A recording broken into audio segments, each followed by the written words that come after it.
பார்க்குறப்ப இந்த மக்களுடைய கடலோடும் திறன் தான், இந்த மக்களுடைய அந்த கடல்சார் மேலாண்மை தான் இந்த இடத்துக்கு அவங்களை கொண்டு வந்திருக்கு. இது பார்க்குறப்ப நான் இந்த ஆய்வுக்கு வந்த புதுசு நிறைய பேர் சொன்னாங்க, கட்டுமரக்காரன் எப்படி கடல்ல போயிருக்க முடியும், தமிழ் இலக்கியங்கள் மிகைப்படுத்தப்பட்டது, அதை நம்பிக்கிட்டு நீ கடல்ல இறக்காதீங்க. ஆனால் கடல்ல எப்பயுமே ஒரு தேடல் எப்படின்னா இருக்குன்னு நம்பினாதான் காலை வைக்க முடியும். எனக்கு கடல்ல என்னோட தொன்மை இருக்கு, இந்த பெருங்கடல்ல நம்ம தொன்மைகள் இருக்கு, தீவுகள்ல நம்ம தொன்மை இருக்கு நம்ம துவங்கின பிறகுதான் தேடல்ல ஒவ்வொரு வெளிப்பாடும் வெளியே வந்தது. அப்படி பார்க்குறப்ப இந்த மேல் ஓட்டுக்கு செல்லக்கூடிய இந்த ஒற்றை திமிலை பயன்படுத்தக்கூடிய இந்த கட்டுமரம், அந்த கட்டுமரத்துல அவருடைய திறன், கடலுக்குள்ள போறாங்க, ஒவ்வொரு இடத்துல எங்கெங்க மீன் இருக்குன்னு தெரிஞ்சு வச்சிருக்காங்க. அந்த இடத்துல மீன் பிடிச்சி வரவங்கள ஒரு சாதாரண ஒரு மீனவரா என்னால பார்க்க முடியல. அவங்கள ஒரு கடல்சார் மேலாண்மை, கடல்சார் சூழலில் தெரிந்த ஒரு மக்களாக பார்த்து இந்த பயணத்தை அவங்களோட நான் நிறைய தொடர்ந்து செய்யறப்ப தான் தெரிஞ்சது, இவருடைய ஆளுமை வெறும் கட்டுமரத்துல மட்டும் கிடையாது, இந்த மாதிரி மிகப்பெரிய பாய்மரக்கம். ஏன்னா இங்க தொடர்ந்து ஒவ்வொரு நாட்டு மக்களும் நம்ம மேலாண்மை செய்யறப்ப இந்த மிகப்பெரிய பாய்மர கப்பலை கள்ளத்தோணின்னு சொல்லி ஒரு அடையாளம் கொடுத்தப்பட்டு நம்முடைய தொன்மையை நம்ம கண்ணு முன்னாடி மறைச்சிட்டாங்க.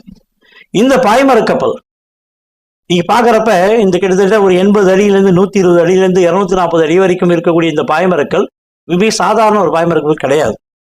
ஏன்னா கள்ளத்தோணின்றப்ப நம்ம அடையாளத்தை இழந்துட்டோம். ஆனால் இந்த பாய்மர கப்பல் தான் உலகம் முழுக்க போயிட்டு வந்து. இந்த பாய்மர கப்பலை தோணின்னு சொல்லுவாங்க, நாவாயின்னு சொல்லுவாங்க, இதுக்கு ஒரு 130 வகையான பெயர்கள் இருக்கு. அப்ப இந்த பாய்மர கப்பல் மட்டும் ஏன் உலகம் முழுக்க போச்சுன்றப்ப, அந்த காலத்துல கடல்ல போற கப்பல்கள், மரக்கப்பல்கள் இடி விழுந்து எரிஞ்சிரும், மரக்கப்பல் எரிஞ்சிரும்.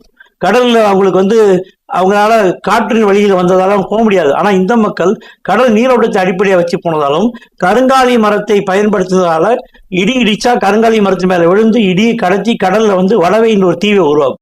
இந்த கப்பல்ல நானே நிறைய முறை பயணம் பண்ணியிருக்கேன். இந்த தோணியில இருக்கக்கூடிய தொழில்நுட்பங்கள் பார்த்தீங்கன்னா 1.5 மீட்டர் ஆழம் கொண்ட ஒரு கழிமுக பகுதியில் கூட இந்த தோணியால உள்ள வர முடியும். அதே மாதிரி கடல் பொங்கி வரப்ப இந்த தோணி உள்ள பொருளை இறக்கி வச்சு அடுத்த பகுதி வழியா வெளியே போயிடும்.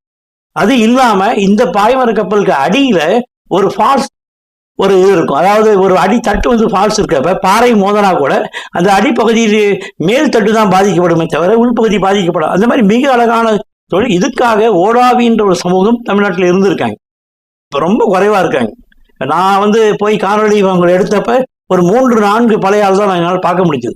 அப்ப பாக்குறப்ப மிகப்பெரிய ஒரு ஓடாவின்ற சமூகம் இருக்காங்க, மிகப்பெரிய பாய்மர துணி செய்யக்கூடிய வாதிரியார்னு ஒரு சமூகம் இங்க இருந்திருக்காங்க. கோயம்புத்தூர்ல காலாம்பாளையம் பக்கத்துல 3000 BC கிடைச்ச ஒரு மண் கலையம் நன்னன் எழுதிருக்கு. நான் தான் அப்போ சொன்னேன், எங்கள் அம்மா யோசனை கடைக்கு போனால் முதல்ல பேர் தான் பொறிப்பாங்க, பாதுகாப்பு இல்லை இருந்துச்சுன்னா. அப்போ எப்படி 3000 வருஷம் முன்னாடியே பேர் போட்டிருக்கான். தான் பொருளை எவ்வளோ பாதுகாப்பாக வச்சுருக்கேன் பாருங்க. மண் கலையத்தில் பேர் போட்டதை பற்றி எங்கே கேள்விப்பட்டீங்களா? போட்டு வச்சுருக்காங்க. அதுவும் பேரை நன்னன் பேர் போட்டு வச்சுருக்காங்க. அடுத்து இதான் அந்த திரைக்கடலுடைய தமிழ் தொன்மை. நீங்கள் எல்லாம் படித்தது என்ன படிச்சிருப்பீங்க? சோழர்கள் கடலில் போனாங்க, 1000 வருஷம் முன்னாடி போனாங்க. இல்லை பல்லவர்கள் ஒரு 1400 வருஷம் முன்னாடி கடலில் போனாங்க. பாண்டியர்கள் 2000 வருஷம் முன்னாடி போனாங்க. ஏன்னா அகஸ்டியஸ் காலத்தில் பாண்டியர்கள் போய் 2 தடவை தூதுக்குழு போயிருக்காங்க. மால்டா பக்கத்தில் சொமுவான்ற தீவுக்கு 2 முறை தூது போனால் எல்லாருக்கும் தெரியும். அதேமாதிரி ஹான் பீரியடில் சைனாவுக்கு 2 வருஷம் தூது போனாங்க. சேர, சோழ, பாண்டிய, பல்லவர் பற்றி தான் கேள்விப்பட்டிருக்கீங்க. ஆனால் பழங்குடிகள் கடலில் போனதை பற்றி கேள்விப்பட்டிருக்கீங்களா? ஆஸ்திரேலியா போன பழங்குடிகள் யார்? கடல் வழியாக போனவங்க யார்? மெக்சிகோ போனவங்க யார்? கொரியாவுக்கு போன பழங்குடி யார்? காம்சட்கா போன பழங்குடி யார்? பின்லாந்து நாட்டில் இன்றைக்கும் 16 வருஷம் முன்னாடி வந்த முதல் சங்கத்தை பற்றி பின்லாந்து நாட்டில் பதிவு இருக்குது. பினிஷ் மக்கள் வரலாற்றில் இது பதிவு இருக்குது. கடல் எங்கேயோ கடல் கடந்து வந்தாங்கன்னு பதிவு இருக்குது. அப்போ அவங்களுடைய வரலாறை தேடினாதான் தமிழர்களுடைய வரலாறை முழுமையாக நம்மளால் தேட முடியும். மன்மதை காக்கும் தென்போகால் நீங்கள் ஏறிவிட்டீங்க. இந்த விகாகாசி அரசாங்கம் எங்களுக்கு 7 கோடி ரூபா ஃபைன் போட்டாங்க, நீங்கள் எங்கள் கடலில் மீன் பிடிக்கிறீங்க. அதுக்கு ஜஸ்டிஃபிகேஷன் கேட்குறாங்க. ஒரு கேரளா எம்பி எங்களுக்கு ரொம்ப உதவி பண்ணார். நான் அங்கே சாலிசிட்டர் பேசுகிறேன். அவர் கேட்குறாரு, நீங்கள் எப்படி 3000 கிலோமீட்டர் மீன் பிடிக்கிறீங்க? நான் கேட்டேன், நீங்கள் 20,000 கிலோமீட்டர் தள்ளி இந்த தீவே பிடிச்சி வச்சுருக்கீங்க. டிகாகாசி தீவை நீங்கள் இப்போ அமெரிக்காவும் இங்கிலாண்டும் சேர்ந்து ஏமாற்றி ஜனங்களை ஏமாற்றி இந்த ஸ்டோலன் ஐலாண்ட் நெட்டில் போட்டு பாருங்கள். தீவு மக்களை ஏமாற்றி வெளியூருக்கு வச்சுட்டு அந்த தீவை ஆக்கிரமிப்பு பண்ணிட்டாங்க 50 வருஷம் லீஸ் போட்டு. அப்போ நாங்கள் சொன்னோம், ரெக்கார்டு என்ன கேட்டாங்க. நான் சொன்னேன், எங்கள் சிலப்பதிகாரத்தில் ரெக்கார்டு இருக்குது. பாண்டிய மன்னர் மதுரையில் இறக்குறான். இறக்குறப்ப என்ன சொல்லி இறக்குறான்? என்னால் தமிழ் மதுரைக்கு கெட்ட பேர் சொல்லி இறக்கல, என்னால் தமிழ்நாட்டு கெட்ட பேர் சொல்லி இறக்கல, என்னால் தென்னாட்டு கெட்ட பேர் சொல்லி இறக்கல. மண்பதை காக்கும் தென்புலங்காவல் பதிவு பண்ணுறப்ப மடகாஸ்கர் வரைக்கும் எங்களுடைய எல்லை இருந்ததுன்னு சொன்ன பிறகு எங்களுக்கு 6 லிட்டர் டீசல் போட்டு திருப்பி அனுப்பிச்சாங்க. கேள்விப்பட்டீங்களா? கச்சத்தீவுக்கு போனால் சொல்கிறாங்க, டிகோகாசி அரசாங்கம் 6 லிட்டர் டீசல் போட்டு எங்கள் போட்டை திருப்பி அனுப்பிச்சோம். இதுதான் தமிழ் வரலாற்றுக்குள்ள மிக முக்கிய பங்களிப்பு. வரலாறு என்பது வழிபடுவதற்கு மட்டுமல்ல, வழிபடுத்தலுக்கு. நீங்கள் நினைக்கலாம் வரலாறு தெரிஞ்சு என்ன பண்ண போகிறேன்? அந்த வரலாறு தெரிஞ்சதால் தான், சிலப்பதிகாரம் தெரிஞ்சதால் தான் எங்களால் வந்து லண்டன் கோர்ட்டில் ஃபைல் பண்ணி 6 லிட்டர் டீசல் வாங்கிட்டு திருப்பி வர முடியும். இல்லைன்னா 7 கோடி ரூபா எப்படி தர முடியும்? வயிற்று பிழப்புக்காக மீன் பிடிக்க போகிற மீனவனால எப்படி 7 கோடி ரூபா பெனால்ட்டி கொடுக்க முடியும்? வழக்கமாக தமிழர்னா என்ன நினைப்பீங்க? பிளேன் கண்டுபிடிச்ச பிறகு உலகம் முழுக்க போன தமிழர்கள் நினைப்பீங்க. ஆனால் நம்ம என்ன நினைப்போம், இன்னொருத்தர் என்ன சொல்லுவாங்கன்னா, ஐரோப்பியர்கள் காலத்தில் உலக நாடுகளுக்கு கொண்டு போய் வேலைக்கு விட்ட தமிழர்கள். நான் சொல்கிறது 2000 வருடம் முன்பு கிரேக்கத்துக்கு போன தமிழர்கள். நான் சொல்கிறது சீனாவுக்கு போன தமிழர்கள். நான் சொல்கிறது 40,000 வருஷம் முன்னே பழங்குடிகளாக போன தமிழர்கள், ஆஸ்திரேலியா போன தமிழர்கள், பழங்குடிகளாக கனடாவுக்கு போன தமிழர்கள், பழங்குடிகளாக அமெரிக்காவுக்கு போன தமிழர்கள், பழங்குடிகளாக கொரியா போன இதுதான் நான் பண்ணுறேன். இது அதாவது உலகின் முதல் கடலோடிகள், அதுவும் ஆழ்கடல், அதான் சொல்லுவாங்க, நீ பார்த்துருப்பீங்களா, அலைக்கடல் நடுவே பல கடல் செலுத்தி ராஜன் சொல்லுவாங்க. அந்த மாதிரி இவங்க எப்படி போனாங்க, எப்படி வந்தாங்க, இவங்களுடைய எச்சங்கள் எப்படி விட்டு வந்தாங்க. இன்றைக்கி வந்து தமிழ் என்பது தமிழ்நாட்டில் மட்டும் இருக்கிற மாதிரியான ஒரு நிலைப்பாடு இருக்குது. ஆனால் இதுக்கு முன்னாடி சேர நாட்டில் எப்படி இருந்தாங்க, மகாராஷ்டிராவில் 72லே விஸ்வநாத் கேரியை வந்து மராத்தியுடைய பூர்வகுடியில் தமிழ்னார், எப்படி போனாங்க, அதுதான் நான் பண்ணுறேன். அதாவது உலகளாவிய தமிழருடைய புலம்பெயர்தல் தான் என்னுடைய ஆய்வு. தேவையை பொறுத்து, அதாவது பழங்குடிகளாக புலம்பெயர்ந்திருக்காங்க, தற்செயலாக புலம்பெயர்ந்திருக்காங்க. ஒன்றும் இல்லை, நீங்கள் மகாபலிபுரத்துலேயும் ஒரு சில நீரோட்டங்களை பிடிச்சிங்கன்னா உங்களால் ஆஸ்திரேலியா போயிட முடியும். அதே மாதிரி கர்நாடகா ஓரத்துலேயே, கேரளா ஓரத்தில், கன்னியாகுமரி ஓரத்தில் ஒரு நீரோட்டம் பிடிச்சா போயிடும். தற்செயலாக போயிருக்காங்க, திட்டம் போட்டு போயிருக்காங்க, வணிக குழுக்களாக போயிருக்காங்க. வளஞ்சியர்ன்ற குழுவா, நானாதேசிகர் குழுவா, 17 விஷயத்தார் குழுவா, ஐஓல் குழுவா, இந்த மாதிரி திசை 1500 பல குழுக்களாக போயிருக்காங்க. உலகில் முதல் நாகரிகம் இப்போ பார்க்குறப்ப, இப்போ 1909 நாஸ்டாட்டிக்னு ஒரு மொழி குடும்பம் ஆராய்ச்சி பண்ணாங்க. அந்த ஆராய்ச்சிப்படி பார்க்குறப்ப 7 மொழி குடும்பத்தில் தமிழ் ஒன்று தான் உலகத்தோட தொடர்புடையதாக இருக்குது. இப்போ சிந்துவெளி நாகரிகத்திலேருந்து தமிழர்கள் வந்தாங்கன்றதெல்லாம் உடைஞ்சு போச்சு. தமிழ்நாட்டிலேருந்து தான் உலகம் முழுக்க போயிருக்காங்கன்றது மிக தெளிவாக ஒரு முன்தோன்றிய மூத்தக்கூடிய அறிவியல் பூர்வமான ஆதாரங்களோடு இப்போ நம்ம கொண்டு வரோம். 1863 தான் அந்த லெமோனியா கோட்பாடு வருது. 1898 அது குமரிக்கண்டமாக மாறுது. 1922க்கு மேல் அது வந்து கடல் கொண்ட தென்னாலாக மாறுது. இது என்னன்னா, இது வரைக்கும் யாருமே வந்து கடலுக்குள்ளே போகல. இலக்கியங்கள் மூலமாக தான் குமரிக்கண்டம் லெமூரியா பேசுகிறாங்க. என்னுடைய குழு, என்னுடைய நண்பர்கள், இவங்க எல்லாம் சேர்ந்து தான் மடகாஸ்கர் வரைக்கும், அது ஒரு பக்கம் ரிமோட் சென்சிங் சேட்டலைட் டேட்டா வச்சுக்கிட்டோம். அந்த கான்டெம்பரரி சயின்ஸை முழுக்க பயன்படுத்தணும், இன்டகிரேட்டட் ஓஷன் மேனேஜ்மெண்ட்டை முழுக்க பயன்படுத்தணும், குளோபல் நேச்சுரல் ரிசோர்ஸ் மேனேஜ்மெண்ட்டை முழுமையாக பயன்படுத்தணும். அதே சமயத்தில் லிட்ரேச்சர் டேட்டாஸும் கரெக்ட் பண்ண பிறகு கடலுக்குள்ளே போக ஆரம்பித்தோம். போகிறப்ப இன்னைக்கு மடகாஸ்கர் வரைக்கும் பல 1000 தீவுகள் மூழ்கி போயிருக்குன்னு தெளிவாக தெரியுது. இவங்க வந்து 1916 எப்படி ஒரு கோடு போட்டு, அதாவது மடகாஸ்கர்லேருந்து பப்பு கினியாவுக்கு ஒரு கோடு போட்டு, தமிழ்நாட்டுக்கு ஒரு கோடு போட்டு இங்கெல்லாம் நிலம்னு சொன்னாங்கன்னா, அப்போ வந்து கடல் ஆய்வுகள் அந்த அளவுக்கு வளர்ச்சி அடையலை. அப்போ வந்து கடல் ஆழத்தை வந்து இவங்கெல்லாம் கவனிக்கவே இல்லை. இப்போ நம்ம வந்து கடல் ஆழத்தை கவனிக்க வேண்டியதாக இருக்குது. ஒரு 130 மீட்டர் வரைக்கும் மக்கள் வாழ்ந்த இடங்கள் தண்ணிக்குள்ள இருக்கலாம்னு நம்பிக்கை வந்திருக்கு. தீவுகளாக இருக்குது. தேவாங்க வச்சுக்கிட்டு தான் வந்து பழைய இங்கிலீஷ்காரங்க வந்து இது சொன்னாங்க, இது இங்கேயும் இருக்குது அங்கேயும் இருக்குது. ஆனால் தேவாங்க வந்து தமிழர்கள் கடலில் போகிறப்ப படகுல கொண்டு போகிற பழக்கம் இருந்தது. தேவாங்க வந்து மேற்கு நோக்கி உட்கார்ந்ததால திசை அறியதுக்காக தேவாங்க கொண்டு போனாங்க. ஆனால் செடிகள் மரங்கள்லாம் கடல் நீரோட்டத்தில் புலம்பெயர்ந்திருக்கு. இதெல்லாம் கவனிக்கிறப்ப இந்த இந்திய பெருங்கடல் முழுவதும், பசிபிக் கடல் முழுவதும் தமிழர்களுடைய ஆளுமை பல 1000 வருடங்களாக இருக்கு. கடலுக்குள் வந்த பிறகு இதெல்லாம் மறைஞ்சு போயிருக்கு. இப்ப தமிழ்நாட்டிலே 16 கிலோமீட்டர் 21 கிலோமீட்டரும் கடலுக்குள்ள மூழ்கி போன இடம் மிக முக்கியமான ஒரு 19 இன்னைக்கு வளர்ந்துருக்கு. அதே மாதிரி கன்னியாகுமரியிலிருந்து மடகாஸ்கர் வரைக்கும் பல 1000 தீவுகள் தண்ணிக்குள்ள மூழ்கி இருக்கு. குறிப்பா லட்சத்தீவுலயே ஒரு 15 தீவு மூழ்கி இருக்கு. மாலத்தீவுல 1000 தீவுக்கு மேல மூழ்கி இருக்கு. பெரிய ஒரு இன்ஃப்ளூயன்ஸ், ஒரு இன்டர்நேஷனல் இன்ஃப்ளூயன்ஸ் இருக்க ஒரு கம்யூனிட்டியா நம்ம இருந்தோம். இன்னைக்கு அந்த பலம் நம்ம கிட்ட இல்லை. நாளைக்கு திரும்பவும் ஒரு இன்டர்நேஷனல் கம்யூனிட்டியாக நம்ம மாறணும்னா தமிழ் மக்கள் செய்ய வேண்டிய ஒரு முக்கியமான விஷயம் எதுன்னு சொல்லுவீங்க? வணிகத்தை கையில் எடுத்துக்கணும். இப்போ நீங்கள் எம்ப்ளாய்க்கு படிக்கிறீங்க, எம்ப்ளாயர் ஆகுங்க, தொழில் முனைவர் ஆகுங்க. ஒரு டிவிஎஸ் கம்பெனி தான் சார்ந்த பல விஷயங்களை தமிழில் பேச வைக்குது. அதே மாதிரி ஒரு எம்ப்ளாயர், ஒரு தொழில் முனைவர் தன்னுடைய மொழியை பேசலாம். இப்போ நான் வந்து ஒரு தொழில் முனைவராக தான் இருக்கேன். எனக்கு கூட பேசுகிறவங்க வணக்கம் பாலும் தான் பேசுகிறாங்க. பல நாடுகளுக்கு போகிறப்ப அவங்க என்னை இந்துஸ்தானின்ற விஷயம் நினச்சிட்டு இந்தியா பாஸ்போர்ட் பார்த்துட்டு நமஸ்தேன்னுவாங்க, நான் வணக்கம்னுவேன். என்னென்னு கேட்பான். நான் சொல்லுவேன் இந்த நாட்டுடைய தொன்மை மொழி தமிழ். அப்படின்னா இப்போ என் பின்னாடி வர பஞ்சாபிக்கும் அவர் வணக்கம் சொல்வார். அந்த மாதிரி சூழல் உருவாக்குங்க. தொழில் முனைவை கையெடுங்க, நிச்சயமாக உங்கள் மொழி உலகம் முழுக்க போகும். ஆனால் இப்போ ஒரு வகையில் பார்க்கும்போது நான் ஒரு சாதாரண மனிதராக கடைக்கெல்லாம் போகும்போது தமிழில் தான் எல்லாம் பேசுகிற மாதிரி இருக்குது, தமிழ் வணிகர்கள் தான் இருக்க மாதிரி இருக்காங்க. ஸோ வணிகம் நம்ம கையில் இல்லைன்னு நினைக்கிறீங்களா? இல்லை, வணிகம் நம்ம கையில் இல்லை, பெரும் வணிகம் நம்ம கையில் இல்லை. ஏன்னா நான் துறைமுகத்தோட தொடர்பு வச்சுருக்கேன், விமான நிலையத்தோட தொடர்பு வச்சுருக்கேன். பெரும் வணிகம் நம்ம கையில் இல்லை. பெரும் வணிகம் கையில் வந்தால் தான் நம்ம முன்னுக்க முடியும். எப்போ நீங்கள் ஒரு 2000 கோடி 3000 கோடி டர்ன் ஓவர் பண்ணுறீங்களோ அப்போ தான் உங்கள் வணிகம் பெருகும். நீங்கள் வந்து ஒரு ஜெராக்ஸ் கடை வச்சுக்கிட்டு, ஒரு கம்ப்யூட்டர் கடை வச்சுக்கிட்டு, சின்ன சின்ன கடை வச்சிங்கன்னா அது வணிகமாக கணக்கில் வராது. ஸோ இந்த சிறு வணிகர்கள்லாம் எப்படி பெரு வணிகர் ஆகலாம்னு நினைக்கிறீங்க? என்ன வழி இருக்குது? இல்லை, இப்போ நீங்கள் சொல்லுவாங்கள்ல, ஒரு படிக்கட்டில் நடந்து போன பிறகு லிஃப்ட்டில் ஏறுறது. அதனால் ஒரு 5 லட்சம் வணிகம் பண்ணுறது ரொம்ப கஷ்டம். 5 லட்சம் வந்த பிறகு 5 கோடி பண்ணுறது எளிது. இப்போ நான்லாம் 58 வயசாகுது. இன்றைக்கும் என்னால் ஒரு தெளிவான தமிழில் பேச முடியல. அந்த சூழலில் என்னுடைய கல்வி எனக்கு கொடுத்தது. ஆனால் இப்போ நடைமுறை கல்வியில் நிச்சயமாக தமிழ் மொழி உலகம் முழுக்க பேசுவேன். இப்போ ஒரு தவறான புரிதல் இங்கே இருக்குது. ஆங்கிலம் என்பது உலக மொழின்னு நினச்சிட்டு இருக்காங்க. நிச்சயமாக இல்லை. ஆங்கிலம் என்பது தாய்லாந்தில் ஆங்கிலத்தில் பேச முடியாது, கொரியாவில் ஆங்கிலத்தில் அதிகம் பேச முடியாது, அமெரிக்காவில் சில பகுதியில் ஆங்கிலம் பேசவே முடியாது, ஸ்பானிஷ் தான் பேசுவாங்க, கனடாவில் சில பகுதி பேச முடியாது. அதனால் ஆங்கிலம் என்பது உலக மொழின்ற ஒரு மூளை செலவை செய்யப்பட்டிருக்கோம்ல, அதை முதல்ல எடுங்க. தமிழ் என்பது உலக மொழியாக இருந்தது, மறுபடியும் கொண்டு வரலான்ற எண்ணத்தை உருவாக்கி பேச படிக்கக்கூடிய மொழிக்கு பல ஆயிரம் கோடி செலவு பண்ணுறாங்க. திணிக்காதான் சொல்கிறோம். எனக்கு விருப்பம் தான் நான் கற்றுக்கிறேன். நீ வந்து எனக்கு எல்லா விதத்தையும் திணிக்காதீங்க சொல்கிறேன். இல்லை, திணிக்கிறாலும் நமக்கு என்ன பாதிப்புன்னு கேட்குறேன். இப்போ மொழியை இழக்கிறோம். இப்போ ஒன்றும் இல்லை, நான் சொல்கிறேன், நீங்கள் வந்து வட இந்தியாவை பற்றி பேசுகிறீங்க, ஜான்சி ராணியை பற்றி பேசுகிறீங்க, தப்பே கிடையாது. ஆனால் அதுக்கு முன்னாடி வாழ்ந்த வேலுநாச்சியார் பற்றி நீங்கள் பேசுறது இல்லையே. அதாவது வட இந்திய மக்கள் உங்கள் வரலாறை நாங்கள் புரிஞ்சுக்கணும்னு நீங்கள் நினைக்கிறீங்க. நீங்கள் ஒன்றும் இல்லை, இப்போ கூட கோர்ட்டில் கூட ஒரு பண்ணாங்க, மகாபாரதத்தில் எல்லாத்துலேயும் தமிழ் இருக்குது, அதை நீங்கள் சொல்ல மாட்டீங்க.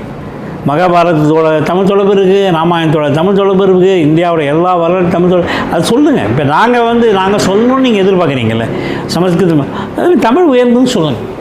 இப்போ ஒன்றும் இல்லை, நம்ம பாரத பிரதமர் பல இடத்துல இந்தியாவுடைய தொன்மை மொழி தமிழ்னு சொன்னார், உலகத்தின் தொன்மை மொழி தமிழ்னு சொன்னார். ஆனால் தமிழ்நாட்டில் பல சிக்கல்களை நம்ம அனுபவிக்கிறோம், அதையும் சரி பண்ணிட்டு சொல்லுங்கன்றோம்.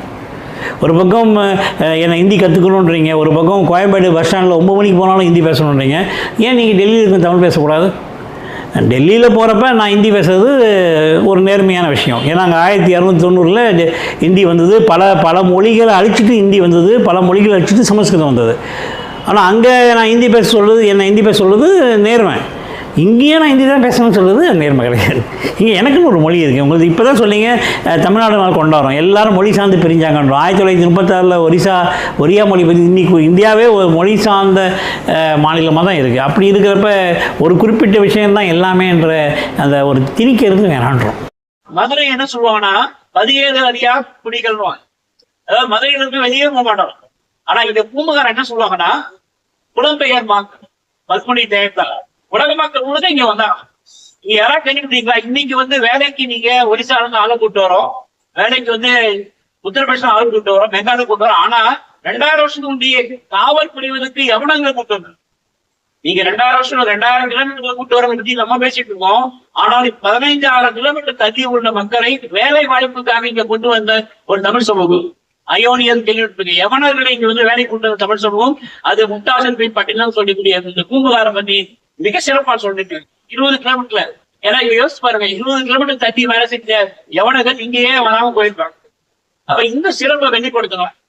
முதலாம் வந்து விலங்குகள் குணங்களை அடிப்படையாக வச்சு தனக்குன்னு ஒரு நாகரிகத்தை கட்டமைச்சிட்டு உங்களுக்கு தெரியும். யானையை பார்த்து யானை வழி கண்டுபிடிச்சாங்க, காளை மாடை பார்த்து உழுவை கண்டுபிடிச்சாங்க, ஆமையை பார்த்து கடல் வழியாக போக கண்டுபிடிச்சாங்க, பறவையை பார்த்து வான்வழியை கண்டுபிடிச்சாங்க, எறும்பு உங்களுக்கு கரடி எல்லாமே தேவாங்கலேருந்து எல்லாமே விலங்குகள் வச்சு தான் தன்னோட நாகரிகத்தை.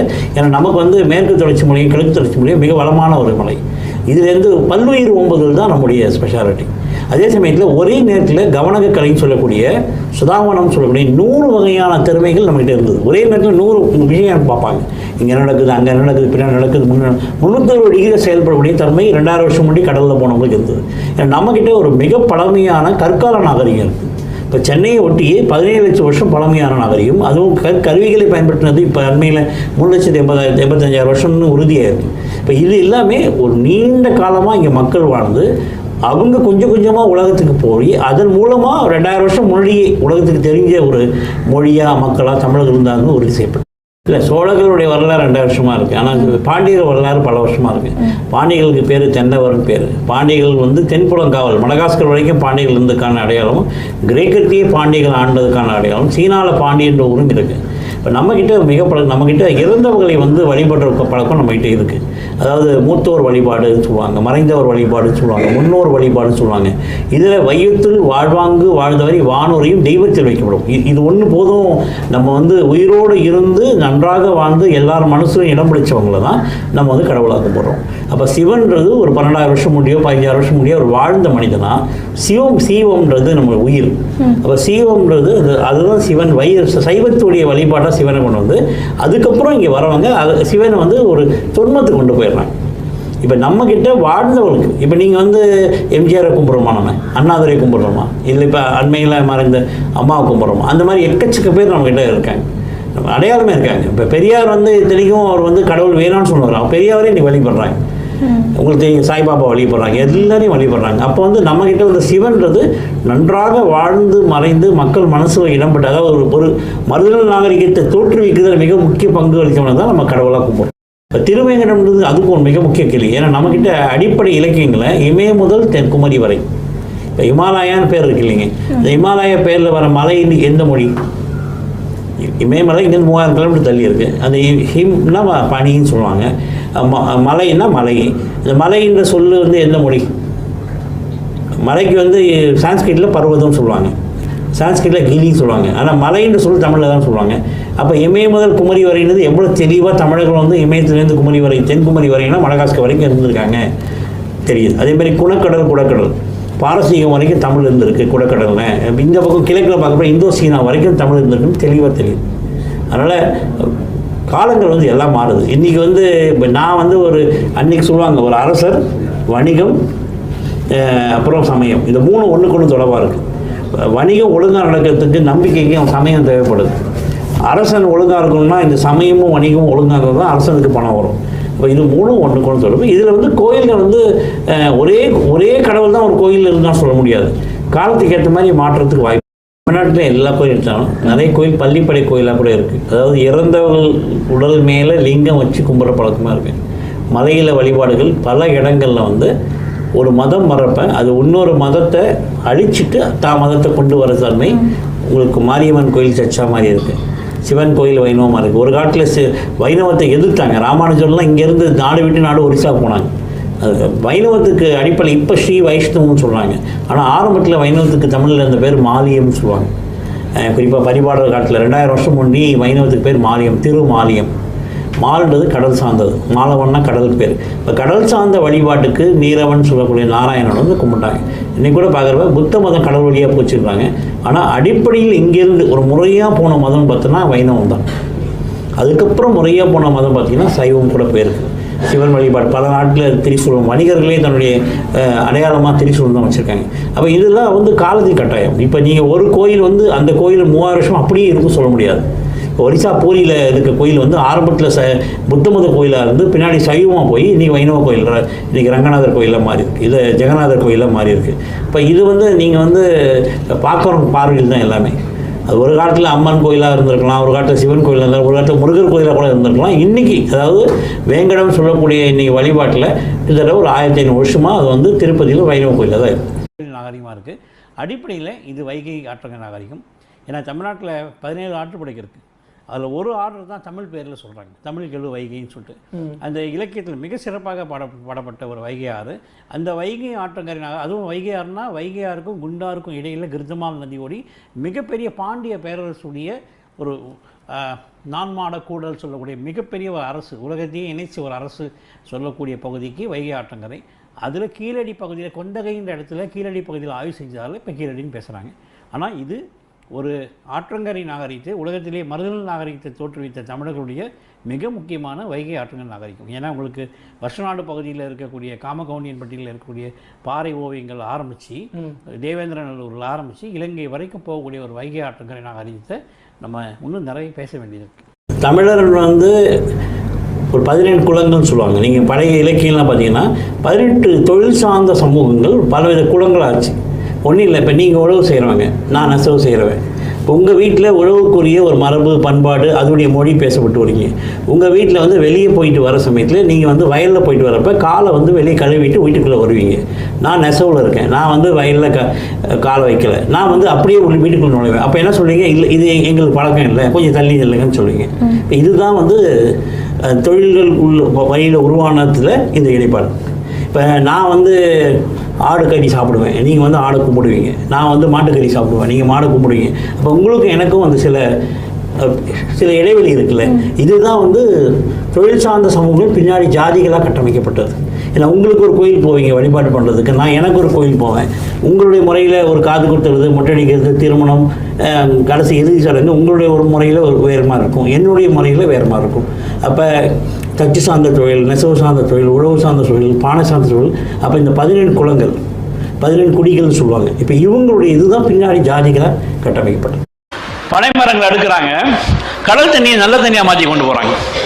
எப்படின்னா மூங்கில் குழாயில் தேத்தாங்கொற்றை, செம்மரத்துடைய விதை, முருங்கை மரத்துடைய விதை, அரநெல்லிக்காய் கொம்பு இதெல்லாம் உடைச்சி போட்டு பன்னாடன்னு சொல்லக்கூடிய தென்னம்பாறையில் வச்சு கட்டி 24 நிமிஷத்தில் நல்ல தண்ணியாக மாற்றி கொண்டு போயிருக்கு. இதை பற்றி நம்பிக்கை நம்மகிட்ட இல்லை. தாரைடல் ஒருத்தர் எழுதுறார். தாரைடல் வந்து அர்ஜென்டினாவிலேருந்து இங்கே பெருநெல்லேருந்து வராரு. அவர் எழுதுறாரு, இந்தியர்கள் சில முக்கியமான விஷயத்தை பயன்படுத்தினாங்க. இதை வச்சு தான் ஒவ்வொரு நாகப்பட்டினம் போய் குற்றாலம் போய் ஒவ்வொரு ஊராக போனப்போ தான் தெரிஞ்சுது. இதை பயன்படுத்தி தான் நாங்கள் அந்தமானுக்கு போகிறப்ப இதே மாதிரி ராஃப்டில் போகிறப்ப 4 நாள் நாங்கள் வெறும் கடல் தண்ணி தான் குடிச்சிட்டு போனோம், ஒன்றுமே அவ்வளோ. இப்போ அதை தான் வந்து பாண்டிச்சேரி யூனிவர்சிட்டியில் ஒர்க் பண்ணிட்டு இருக்காங்க. டீசெலினேஷனுக்கு கடல் தண்ணியை நல்ல தண்ணியை மாற்றுறதுக்கு பழைய மரபு முறையை பின்பற்றுறாங்க. நம்ம வரலாறு பின்னாடி போகிறதில்ல. நம்ம அண்மையில் இருக்க சோழ வரலாறு நிறுத்திக்கிறோம், சேர வரலாறு, பல்லவர் நிறுத்திக்கிறோம். பாண்டிய வரலாறுன்றது கிமு 30 அகஸ்டியஸ் மன்னன், ரோமாபுரி அகஸ்டியஸ் மன்னனுக்கு 2 முறை தூதுக்குழுக்கள் அனுப்பிச்சது. அதே மாதிரி கிரேக்க பேரரசில் பாண்டியன்ற பேர் இருக்குது. பாண்டியன் 1, பாண்டியன் 2 பேர் கிரேக்க பேரரசில் மினோவான்ற வம்சத்தை சார்ந்த ட்ரிமலைன்ற மொழி பேசக்கூடிய பாண்டிய மன்னனை பதிவு பண்ணியிருக்கு. அப்போ ஒரு மெடிட்டரேனியன் கடலுக்கு இருந்த தொடர்பு, அதே சமயம் சீனாவுக்கு நமக்கு இந்த ஹான் பேரரசில் இருந்த தொடர்பும் மிக முக்கியமான தொடர்பு. இதெல்லாம் பாண்டியர்கள் தான். இன்றைக்கி உலகை தமிழால் இணைத்தவர்கள் வந்து அடிப்படையில் பாண்டியர்கள், பின்னாடி சோழர்கள் வராங்க, பின்னாடி சேரர்கள் வராங்க, பல்லவர்கள் வராங்க, தொண்டைமான் வராங்க, இந்த மாதிரி நிறைய பேர் வராங்க. ஆனால் இருந்தாலும் ஒரு நிர்வாகத்துக்கு உட்பட்ட ஒரு பேரரசாக இருந்தது, மிகப்பெரிய நகரமைப்பு என்று இலக்கியத்தில் சொல்லப்பட்டது பாண்டிய பேரரசு தான். சரி, இப்போ அதில் குறிப்பாக பார்த்தீங்கன்னா ஒரு இடத்துல வந்து ஒரு பானை கிடச்சிருக்கும். அந்த பானையை வந்து ஒப்பீடு செய்யும்போது வெளிநாட்டில் இருந்த பைசா பல்கலைக்கழகத்துக்கு அனுப்பி ஒப்பீடு செய்யும்போது ரோம் நாட்டில் செய்யப்பட்ட அந்த பானைக்கு கிட்டத்தட்ட ஒரே மாதிரி இருக்குது. ஒன்று ரோமில் இருந்தவர்கள் இங்கே வந்து வணிகம் செய்திருக்க வேண்டும், அல்லது இங்கே இருந்தவர்கள் ரோமுக்கு போயிருக்க வேண்டும் சொல்கிறாங்க. அப்போ இந்த வணிக கடல் கடந்த நிலம் கடந்த வணிகத்தை எப்படி பார்க்குறீங்க? இல்லை, இப்போ ரோம நாகரிகத்தில் இருக்க பாட்டறியும் உலகத்தில் இருக்க பாட்டறியும் தமிழகத்துடைய பாட்டறிக்கும் வித்தியாசம் இருக்குது. ஓகே, வேளாண்மை சொல்லக்கூடிய மிகப்பெரிய குயவர்கள் தமிழர்கள் இருந்தாங்க. இப்போ கூட ஒரிசா பாலகிருஷ்ண ஐயா வந்து களம் செய் கோவேன்னு சொல்லி பாடல் கூட வெளியிட்டாங்க. ஆமாம். அப்போ அந்த களம் செய்யக்கூடிய மிகப்பெரிய ஒரு வேளாளர்களாக இங்கே இருந்திருக்காங்க. இதை வந்து நீங்கள் ஒரு மிகப்பெரிய 11 குடிகள் சார்ந்த உழுகுடியாக தான் பார்க்கணும். ஏன்னா உலகத்துக்கே மருதல் நாகரிகன்ற சான்று கொடுத்தவங்க தமிழர்கள் தான். அந்த தமிழர்களில் பாண்டிய பேரரசு வந்து மிகப்பெரிய பேரரசு. ஏன்னா உங்களுக்கு யானை கட்டி போராடிச்சவங்க, யானையை வீட்டு விலங்காக பயன்படுத்துவோம். இப்போ கூட கீரடியில் எவ்வளோ யானை சொந்தங்கள் இந்த விளையாட்டு பொருட்கள் கிடச்சிது. அப்போ ஒரு மிகப்பெரிய பேரரசு. அது இல்லாமல் நமக்கு வந்து பருத்தி நாகரிகத்தை உலகத்துக்கு கொடுத்தவங்க. நம்ம பருத்திக்காக உலகம் முழுக்க வந்தாங்க. இப்போ கூட 500 வருஷமாக நம்ம ஆங்கிலம் பேசுறதுக்கு காரணம் பருத்தி வியாபாரம் பண்ண வந்த British India company, east India கம்பெனிக்காக தான் நம்ம எல்லாத்தையும் இழந்து நம்ம நாட்டையும் விட்டோம் அவங்களுக்கு.